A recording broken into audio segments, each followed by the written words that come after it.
Subordinating conjunctions, what are they? Well, when we talk about conjunctions, we talk about three different kinds. Coordinating, subordinating, correlative.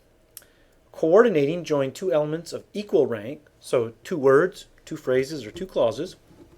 Subordinating conjunctions are used to join two elements of unequal rank, and that would mean that a subordinating conjunction is joining a dependent or a subordinate clause to an independent clause. They are unequal. One is dependent on the other. And a subordinating conjunction then is used to join a dependent clause to an independent clause. And then a correlative conjunction is two conjunctions working together to join something. So in this video, subordinating conjunctions. Like I said, subordinating conjunctions join a dependent clause to an independent clause. That means that a subordinating conjunction is a dependent marker word, a DMW. So, along with relative pronouns then, subordinating conjunctions are dependent marker words. There are two kinds of dependent marker words, relative pronouns and subordinating conjunctions. And here you see a verse of scripture from Hosea. Because you have rejected knowledge. So you see underlined is the dependent clause, sometimes called a subordinate clause, two terms for the same thing. A dependent clause here, and the dependent clause is initiated, or the first word of it is a subordinating conjunction. Again, another dependent clause, since you have forgotten the law of your God, and it's begun by a subordinating conjunction. Hence the word dependent marker word, because subordinating conjunctions and relative pronouns mark the beginning of a dependent clause.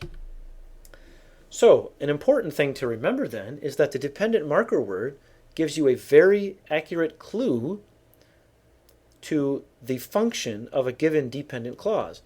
Now remember that a dependent clause can function adjectivally, modifying a noun, adverbially, modifying a verb, or it can be substantival, means it's performing one of the noun functions. When the dependent marker word is a relative pronoun, the clause is likely to be adjectival. When the dependent marker word is a subordinating conjunction, the clause is likely to be adverbial. That little trick right there, learning that important point about dependent marker words, is going to be a huge help as you analyze the syntax of given sentences. And this applies to the other biblical languages as well. So it's a good principle to learn. When the dependent marker word is a relative pronoun, think adjectival. When the dependent marker word is a subordinating conjunction, think adverbial. So let's look at some examples here. Here we have a dependent clause, because they have refused to return to me. And we see the subordinating conjunction here, because. And we can quickly realize that this is answering the why question. They shall not return to the land of Egypt, but Assyria shall be their king, because. So why will Assyria be their king? Why will they not return to the land of Egypt? Because they have refused to return to me. And you'll remember that why is one of the adverbial questions. The adverbial questions, if you'll recall, are how, when, where, and why. This dependent clause is answering the why question, which is an adverbial question. So we have a dependent clause here that is adverbial, modifying the verbs shall be and shall return.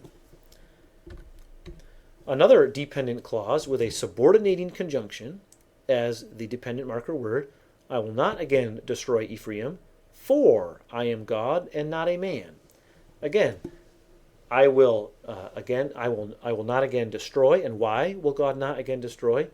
For I am God and not a man. So again, we have a dependent clause here, and the subordinating conjunction for is our clue that this clause is adverbial in nature. And indeed, that is exactly the case. It is a adverbial clause modifying the verb in the main clause, the independent clause here, which is I will not again destroy Ephraim. And it's modifying the verb here, giving us the answer to the why question. So those are subordinating conjunctions. Subordinating conjunctions are dependent marker words.